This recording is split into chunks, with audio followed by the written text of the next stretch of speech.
നമ്മുടെ സൂപ്പർ മാർക്കറ്റിലൊക്കെ ഇതുപോലെ ഭംഗിയായി പാക്ക് ചെയ്ത് വെച്ചിരിക്കുന്ന കാഷ്യൂ നട്ട് എങ്ങനെയാണ് പ്രോസസ്സ് ചെയ്തെടുക്കുന്നത് നിങ്ങൾക്കറിയാമോ? ഇതാണ് റോസ്റ്റ് ചെയ്ത കാഷ്യൂ നട്ട്. ഇത് ഒരു ലഘുയന്ത്രത്തിൻ്റെ സഹായത്താൽ ഇവിടെ ഇപ്പോൾ നമ്മുടെ തൊഴിലാളി സ്ത്രീ അതിനെ ഷെല്ല് ചെയ്തെടുക്കുകയാണ്. അതിൻ്റെ തോട് കളഞ്ഞെടുക്കുകയാണ്. അതിനുള്ളിലിരിക്കുന്ന ആ നട്ട്സ് നമുക്കവിടെ കാണാം. ആ നട്ട്സുകൾ കളക്ട് ചെയ്ത് പീല് ചെയ്ത് പിന്നീട് കുറച്ചുകൂടി വൃത്തിയായി പാക്ക് ചെയ്തെടുക്കുന്നതാണ് നമുക്ക് സൂപ്പർ മാർക്കറ്റിൽ കിട്ടുന്നത്. ഇപ്പോൾ എൻ്റെ തൊഴിലാളി സ്ത്രീ ആ റോസ്റ്റ് ചെയ്ത കാഷ്യൂ ഓരോന്നായിട്ട് അതിൻ്റെ തോട് പൊളിച്ചിടുന്നതാണ് നമ്മളിപ്പോൾ ഇവിടെ കണ്ടുകൊണ്ടിരിക്കുന്നത്. ചെറിയൊരു ലഘുയന്ത്രമാണ് ഇപ്പോൾ ഇവിടെ യൂസ് ചെയ്യുന്നത്. ഇതാണ് ആ ഒരു പ്രോഡക്റ്റ്. ഇത് ഇനി പീല് ചെയ്തെടുത്താണ് പാക്ക് ചെയ്യുന്നത്.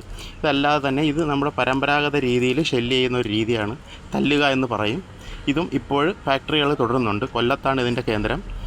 ഈ ചെറിയ യന്ത്രത്തിലൂടെ നമ്മുടെ ഈ തൊഴിലാളി സ്ത്രീ നിരന്തരം ചെയ്യുന്നതാണ് നമുക്ക് സൂപ്പർ മാർക്കറ്റുകളിൽ ഇതുപോലെ ഫിനിഷ് ചെയ്ത പാക്കറ്റുകളിൽ കിട്ടുന്ന പ്രോഡക്റ്റ്.